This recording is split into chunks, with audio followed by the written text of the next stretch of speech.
Disclaimer. This is a work of satirical fiction. Any resemblance to real places or situations is purely coincidental and exaggerated for comedic effect. The story intentionally contains factual inaccuracies and absurdities as part of its artistic expression.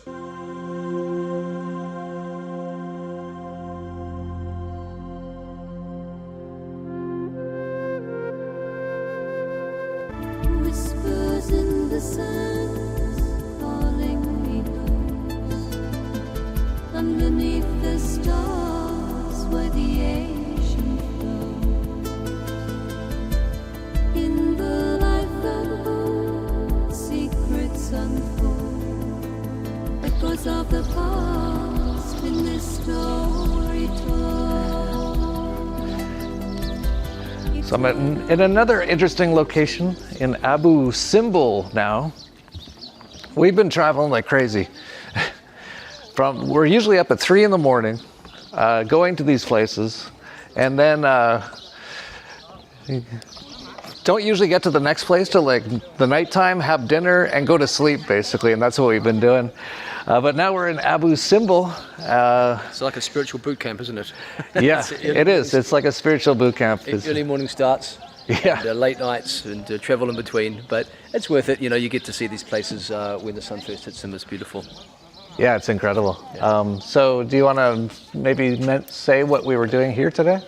Sure. So this is Ramses II, and with his the masculine temple, and the next door is the feminine temple he built for his beloved Nefertiti.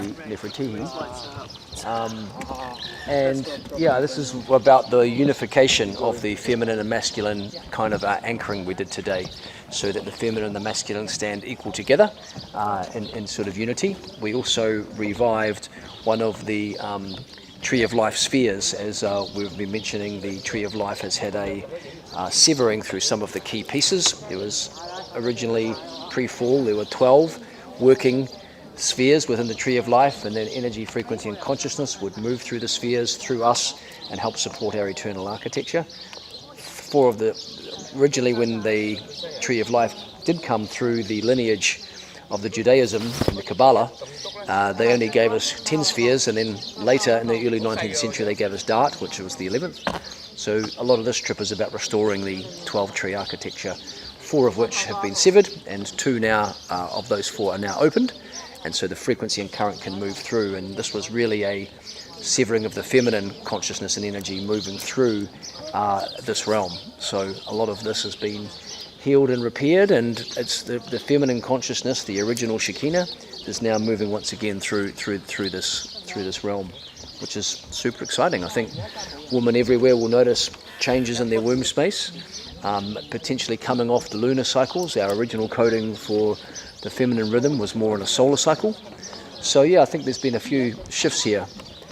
Abu Simbel, of course, you know, you look at these things, if you have a little look at just the scale of this, it often makes you wonder, how do they do it?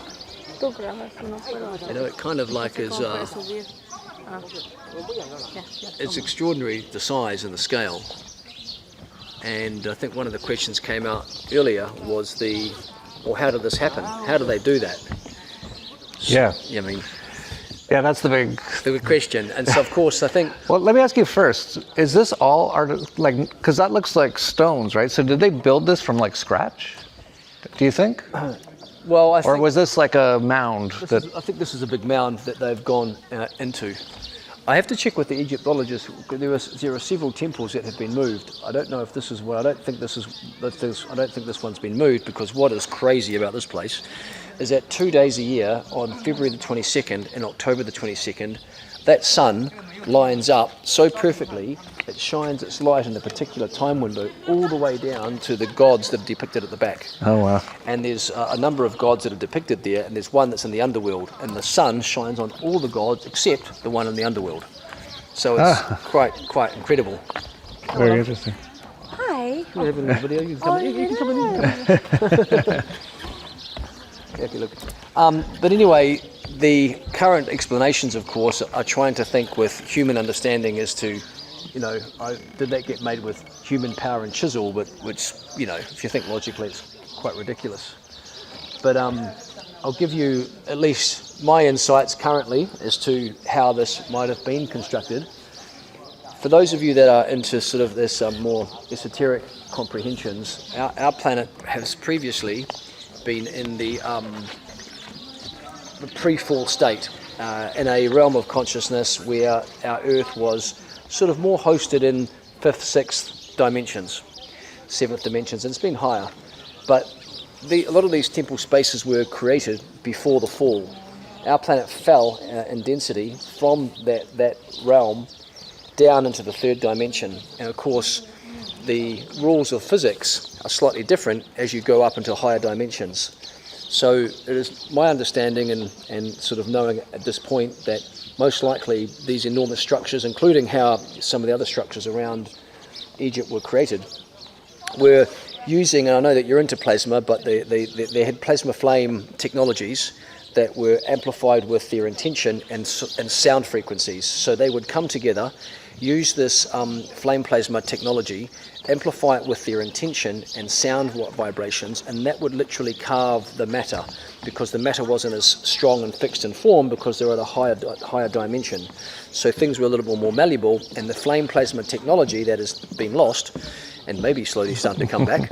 It's back. It's back. Well, it's back in many ways. As it was utilized to enhance, to shape matter. And so, of course, that is a more probably plausible explanation than actually thousands of man-hours with chisels shaping it. So that's currently how, at least my perspective is on how these things were formed. Yeah, that was kind of, I said in my video yesterday, I kind of posited like how this could possibly be. And I said basically the same thing, that it was a different world back then. And when you say pre-fall, are you talking pre-Atlantis? Are you talking about that particular fall? Exactly. So Atlantis, when Atlantis fell, basically our planet dropped density. It dropped down into the 3rd density.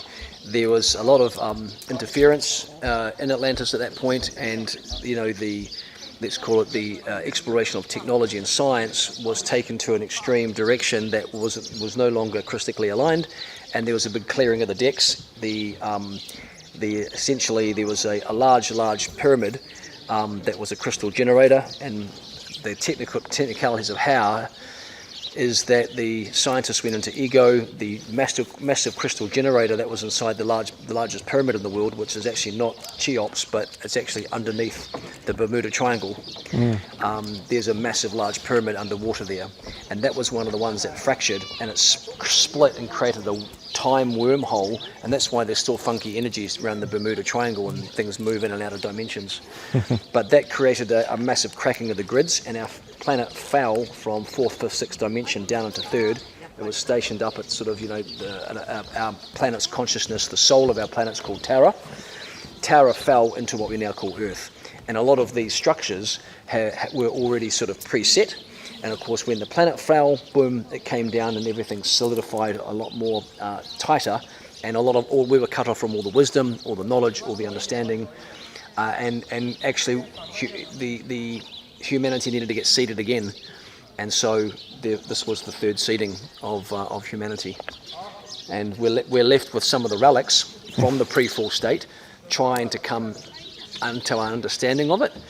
And the Atlantean epoch, some of the beings migrated the pockets of consciousness into Egypt, into the middle of Americas and the South Americas, through the Incans and through the various lineages, through the Aztecs and the Incans and through the Egyptians.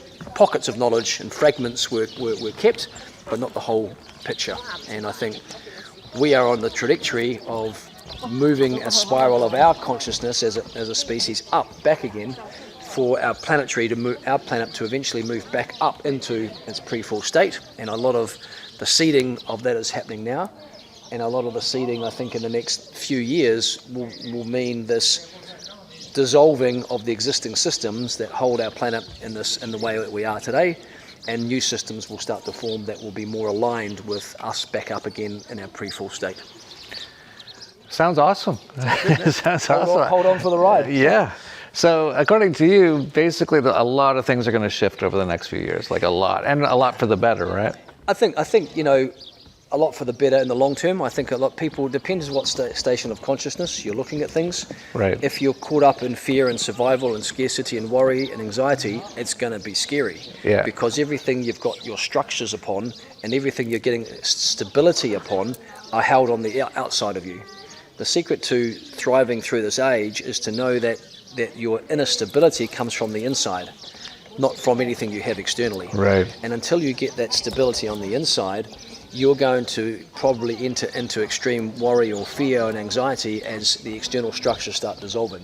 So it's really about doing the inner work, getting yourself deeply anchored and centered, and knowing that no matter what comes, you're still safe, right, in your body. And as that happens, then you can find your way into how things will reform. Yeah, it's so interesting because I've been talking about all this stuff, right? The government's going to go away, the central banking system's going to go away, that's where we have the dollar vigilante and all these sort of things. And now it's actually happening, but it's kind of happening because of like a spiritual shift. That's right, yeah, because the simplest way to understand it is that everything in the physical domain has a spiritual counterpart. Right. And, you know, some of you may be aware of the Emerald Tablets or universal law, as above, so below, the law of correspondence, which states everything as above is also below, and everything that is below is also above, and everything that is within is also without, and everything that is without is also within. So when things start changing in the spiritual plane, and this is what many light workers and grid walkers and people who are in the healing arts have been doing for many years, trying to change the energetic blueprints. It's just we're in this window now where the energetic blueprints have been changing rapidly since 2020. Since COVID, a lot of the, let's call it more dark architecture has been collapsed, and this tour is just sort of helping to seed and reboot some of the sort of more golden architecture that is going to hold the templates for the uncorrupted humanity, the one that hasn't been held by distortion, the one that hasn't been held by interference of these consciousness fields that we call the mirror and the mimic, that have created the mirror governments. The financial systems, the education systems, the medical systems are all brought off distortion. I think if anyone is not so energetically attuned, I think we can all agree, especially if they're watching you, is that the physical, there's a lot of physical distortions in the systems. The systems are serving a few people. It's a pyramid and a hierarchy of control. I think we can agree that. Yeah. And then those of you that aren't so believing or bridging up into the energetic world, just comprehend, well, how do they get to come apart is through energetic blueprints. And everything that is in the physical has an energetic blueprint, and so therefore there must be energetic blueprints that hold the inversion. When you start changing those energetic blueprints and you get more crystalline, pristine blueprints that is our original design, then everything starts changing. And this is the epoch we're in right now.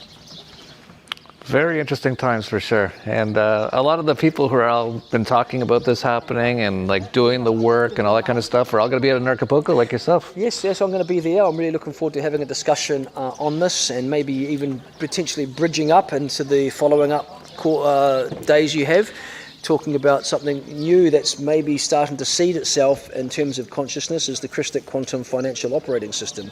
So if you want to learn all about that, I'll be presenting that for the very first time at the perfect venue for it, because the theme is Genesis. And so it's the genesis of this comprehension. So look forward to seeing you there if you choose to come. All right, we'll leave you there. We'll let you get back to your family and enjoy this. You enjoy the rest of it. I will, thank you. Thank you. Very interesting, as always, with Christoph. Yeah, that's kind of what I think happened as well with all these things. You know, everyone's got their own theories, and, you know, I could change my mind tomorrow, so could Christoph, but I think it was a very different world, and we kind of have these things. It's kind of so interesting, right, that we have these to remember what we used to be able to do. Now everything's so crappy, right? I just like take note of, like, look at the lamps down below shining on, like, they're so crappy and rusty, and they're going to last like a year or two, trying to show these things that have been here for who knows how long, actually. It's definitely thousands of years, could be tens of thousands, I don't even know. And of course, time doesn't even really exist, so very interesting times. So yeah, and he was talking about the how they might have used plasma to actually create this, and he was talking about flame plasma, which is potentially slightly different than what the Tesla machine creates. The flame plasma actually can come from inside of you. I don't know if I should be talking in here. Oh yeah, it's not too much like a church or anything, I don't think. So yeah, very interesting times that we have the plasma coming back. And what he was saying, Christoph, was that they might have used plasma plus sound to do these things. But they could only probably do it because we lived in a higher dimension at that time, pre-fall of Atlantis. Which also, another speaker in Anarchapulco is going to be Chris Horlacher, who's the publisher of the book, The Apocalypse of Anarchapulco, and he talks all about all that stuff as well. So yeah, we live in very interesting times. It's amazing, this place is so huge.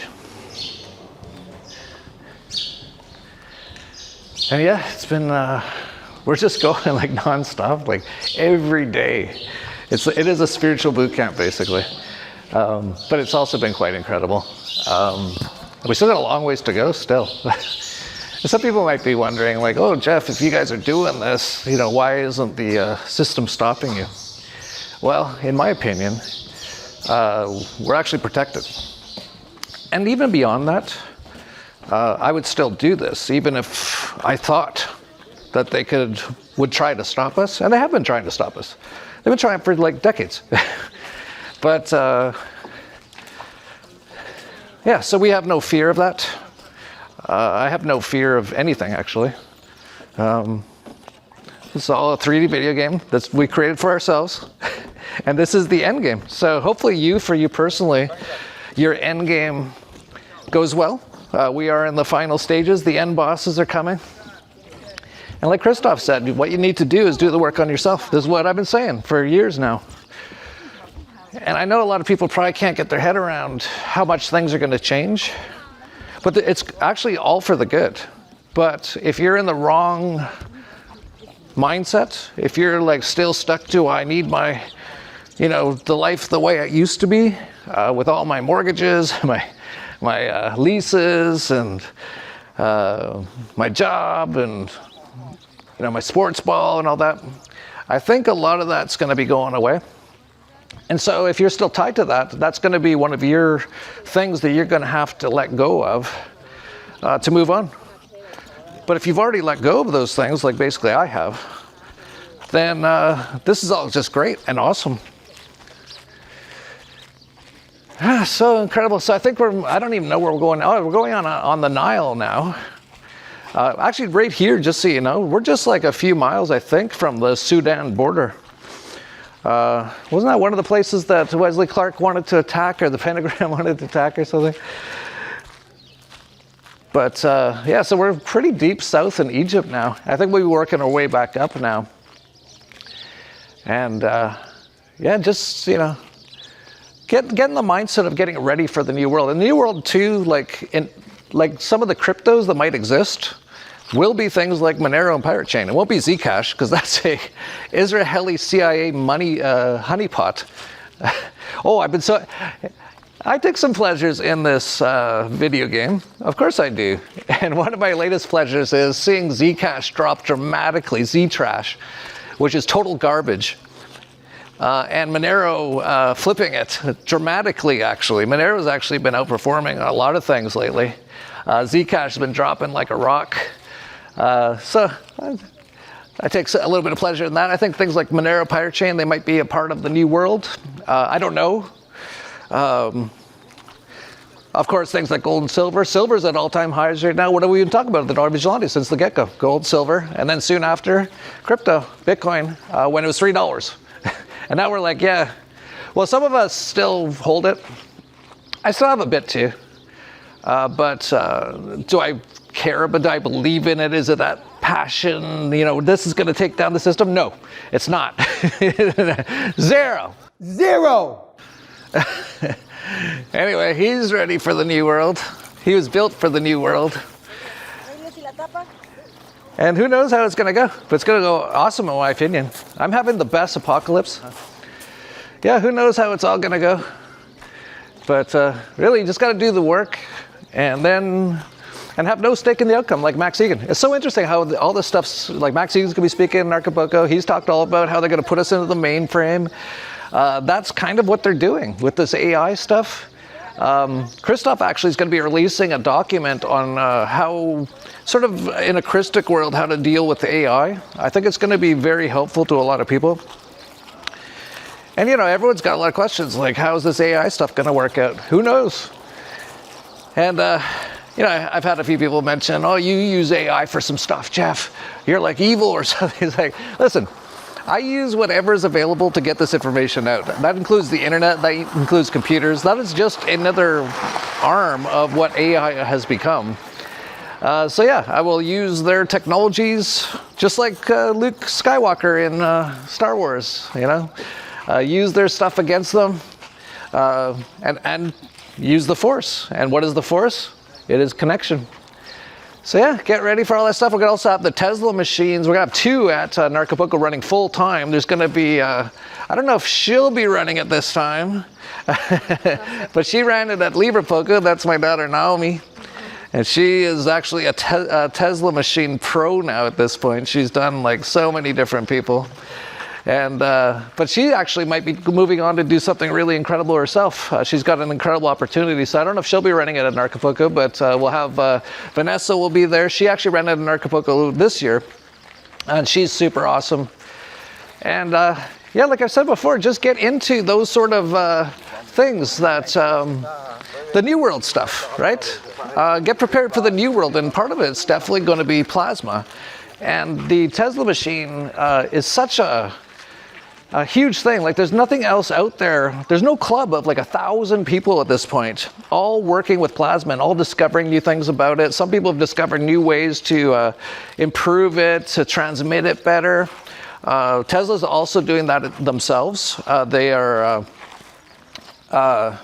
There's always R&D type stuff. Like, it's a huge operation, and it's the biggest sort of plasma club in the world. And so many people have benefited from it. Like Gigi, I had my Tesla since August 2025. I'm battling gastrointestinal issues from 2022 to present. The first relief I had right away is to get rid of the aches and pain on the upper back, shoulders, and neck, and gain energy. That's pretty good. The main problem I've been dealing with are swelling and inflammation in an abdominal area. This was 3 months after getting the COVID's infection. Okay, so this person isn't aware there is no COVID's infection, but they were ill at that time, probably from something related anyway, but never took the shot. The worst one is as if I have charred glasses and hemorrhoids around my rectum. Wow, charred glasses and hemorrhoids around the rectum. It feels like it's necrotic with the constant burning, stabbing, shooting pain, producing non-stop joint pains, back pain, sciatica, hip joints, and everything from the waist down. Pain level of a 7 to 9 constantly. Ooh, that's got to be brutal.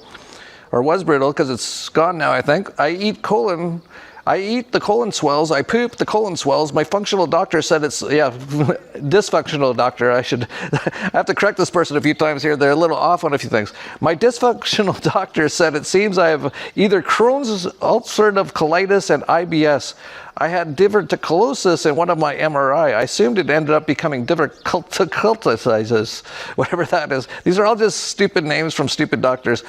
Just toxic is what it is. From August to November 27th, I've been using Tesla around the abdomen and organs. I could not get any positive results or any relief. Yesterday morning, I decided to directly place the bulbs in the anus area. From a squatting position, I tested one bulb on my palm and rested on my anus on the top of it without heavy pressure. I placed the second bulb around the butt crack, right above the tip of the other bulb. This little, too descriptive. I sat there and held bulbs as long as I can while moving top bulb around the first one. I felt the pain slowly go away after a while. I stopped the session and noticed joint back pains is 70% less. I repeated the process 2 times more the same day as the swelling of the colon also went down. Stomach also felt relief. I've been doing intermittent fasting at the same time. Today, second day of this process, I repeated the same process, and now plan is to repeat doing the same throughout the days. The necrotic feeling I've had for 4 years, literally a pain in my ass, has subsided. I'm still nervous. I hope Tesla is finally doing its magic. My abdomen's been so itchy from daily use, will now focus strictly around the anal area for maximum results. Please help me manifest the healing we all need and want from this. Have a nice day Tesla comrades. So that's interesting. I noticed a few things about that person. So they're obviously not caught up on what's actually going on too much because they think they had the COVIDs, right? So they're already wrong on a lot of stuff. They think they have a functional doctor. So this person's kind of new, so they're very lucky they're actually in the Tesla Club. So a lot of people are probably helping them out dramatically now that they're in there. That's actually what it is, by the way. It's not just the machine. You're in with 1,000+ people who all have the machine and they all help each other. It's like they're like your doctor now. That's what the new world's going to be. It's going to be the Tesla Club, and the Tesla machine is your doctor and your health insurance, basically. And that person also, they couldn't get relief for their stomach issues, but then they found a new way to put it. And that's what, if that person had spent more time in the Tesla Club, they would have found that out months ago. Because people would have said, well, you don't just put it on like one area, especially if you don't find it's not working. Because a lot of the time, a lot of these issues, they're not, you feel them in an area, but it's actually being caused in another area. So anyway, that person knows that now, so that's great. And here's another from Savia. Okay, it's testimonial time for me. I've had the Tesla for 3 weeks now, and although not many people apart from me have tried it, I do have a fair few things to say about it. I was someone who was suffering due to golfer's elbow in my right arm. After my first use of the Tesla 20-minute session, the pain was greatly diminished, gone by 90%. My left eye was developing a bit of power and had some blurry vision, which absolutely corrected itself after the first session with the Tesla. Even the power in my eyes fully corrected itself, and I felt so much better. Then it was my brother-in-law who tried it. He had backaches and tennis elbow from sitting for long hours in front of a computer. After he used the Tesla for about 15 to 20 minutes, his pain was almost gone, and he had a very good night's sleep. A friend of mine with autoimmune disease used the Tesla once for about half an hour. She said she felt a bit heavy after using it, but she felt the difference the following morning. Even she had a very good night's sleep and said she felt way more energetic the following morning. Instead of walking an hour that day, she walked 1.5 hours and said she felt way more energetic than before. She now wants to use the Tesla even more frequently, and if she feels better, she will be someone interested in becoming part of the club. One of my friend's wives had developed pain in her arms and legs from standing for long hours. After she used the Tesla for 20 minutes, she said her aches and pains were greatly diminished and she felt way better. After having and using the Tesla machine for 3 weeks, this is my idea of things. If you compare the human body to a car, then having a Tesla machine is like having a very good car mechanic, one that can fix almost anything. But it doesn't mean that once everything is fixed, things will not damage again. Just like a well-repaired car can break down again with the same problems. If not properly used or cared, so can the human body break down again after being healed by the Tesla if not properly cared for. In my line of work, logistics and supply chains, people can come back home with many pains and strains. People can hurt themselves in an instant if they are not careful when getting off a forklift and or stretching awkwardly to grab things. Having a Tesla is highly recommended to such people as it rids pain almost instantly and gives a very good night's sleep. Another thing I want to mention is something that a lot of people complain about, the price. In my opinion, the price for the club membership is right and justified. It may be high and out of reach for many that want to buy, but given the age we live in and the circumstances in which the Tesla team operates, the price for this ingenious machine is right and justified. I myself would not have been interested in doing this business if the price was any lower than this. Hats off to the Tesla team. I'm a warehouse operator and I managed to get one for myself. I had to wait a bit and make some sacrifices, but still got it. So if you're someone who can't afford one outright, then please try and find others who might be interested and pool your resources. Such is my suggestion.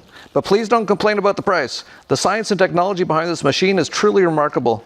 So yeah, that's another very happy person. There's actually a bunch of people here on this trip who have the Tesla. They're all happy. One guy told me he's had numerous miracles with it. So it's incredible stuff. And that's really going to be the future. But I should mention, like with this apocalypse that's going to be happening, it could be just a few months from now that you might not be able to get access to this stuff. We're going to see collapses all over the place. Shipping might stop. We might see all kinds of obstacles be put into the way. There could be the wars, right? Donald Trump and all his new wars.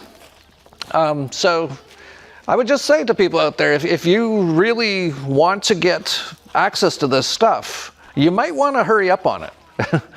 I should also add, too, that in Mexico, the new Jew president has said that they're going to put in a digital biometric ID for their CURP, which is it's like a social security number in Mexico.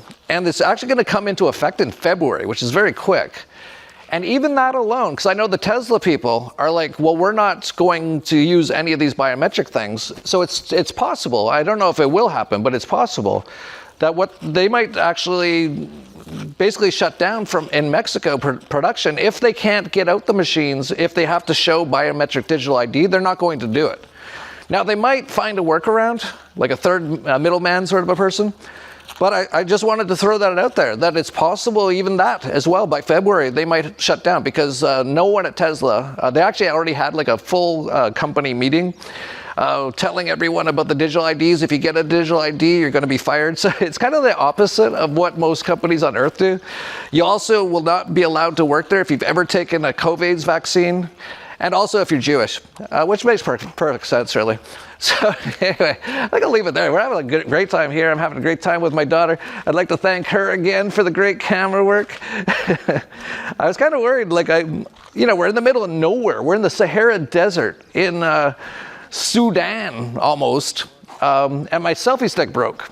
And for a second, I was like, oh, I was going to do a lot of videos here while we're here because hello, great walk and talk backgrounds. How can I not do a video here, right? And for a moment, I was like, oh, now I can't do the videos. And then I was like, wait a sec. I've got an unschooled daughter who can do everything incredibly well. So now she's my selfie stick. I don't know if she wants to be, but she might be for the next few weeks, unless I can find a selfie stick or a way to fix it. But anyway, I think I'll leave it there. We're pretty long on this one, actually. But got the whole crew here, having a good time. ¿Cómo te gusta aquí en Egipto? Me encanta. ¿Te encanta? That's good. She says she loves Egypt, which she actually didn't say beforehand, right? Tú dijiste antes, no quiero Egipto. No me gusta Egipto. No quiero venir. And so she said, I don't want to go to Egypt. There's nothing for me there. And I said, you just wait. And actually, we've had some incredible moments being along with Christoph with all the stuff we're doing has been so incredible. They've had actually visions and signs and emotional stuff coming through at all these temples, which is what it is. A lot of these things, these are all opening up so many different people. Anyway, I think these walk and talks are kind of cool without the selfie stick. I'm kind of enjoying it. I think I'm going to have to film my daughter, though. She is an anarcho-capitalist. I'm sure she'll want some pirate chain for this, and I'll be happy to pay her for it. She's been doing a great job. Anyway, we'll leave it there. From, I don't know, it's called Abu something.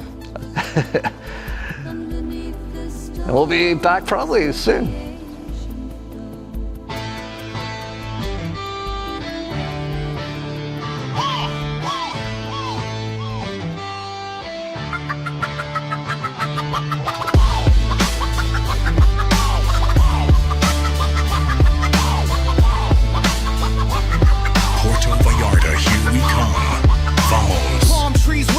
Freedom in the breeze, oceans hymn, no chains, no pleas, no rulers, no kings, no scripts to recite. Burn the old book, let the phoenix ignite.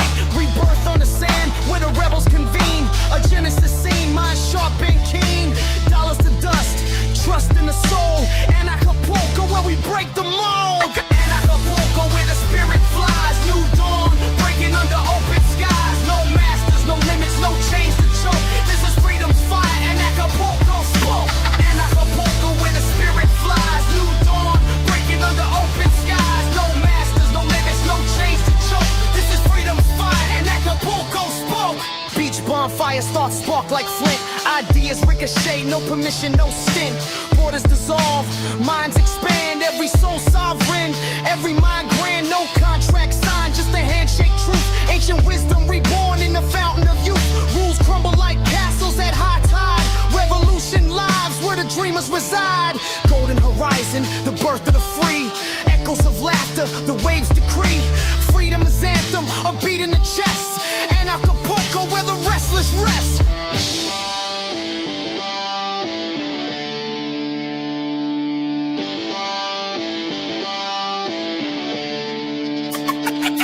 Anarchapulco, where the spirit flies. New dawn, breaking under open skies. No masters, no limits, no chains to choke. This is freedom's fire, and Anarchapulco spoke.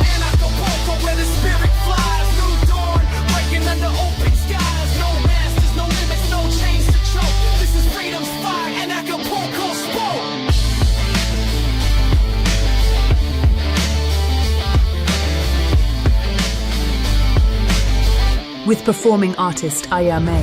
I don't need a muse or anything to do. Probably just get canceled 'cause I'm singing about the truth. Feels like we're getting wiser, don't you? Since the lies that they blew up, now nobody trusts the news. Anarchapulco opening party on February 15th. Anarchapulco Genesis, February 16th to 20th. A special Free Systems Leadership Summit by Dr. Shiva's Truth Freedom Health Network, February 18th and 19th. The Dollar Vigilante TDV Summit, February 21st. The Crypto Vigilante TCV Summit, February 22nd. Agorapulco, retreats, and other excursions, February 21st to 27th. Bufo and ayahuasca with Bearheart throughout the event. A special Iboga ceremony with Christoph Melchizedek from February 23rd. Bring the whole family. The Anarchapulco Family Camp runs throughout the event with activities for non-lethally injected, free-range, unschooled pure souls. Anarchapulco 2026. Genesis. Porto Vallarta,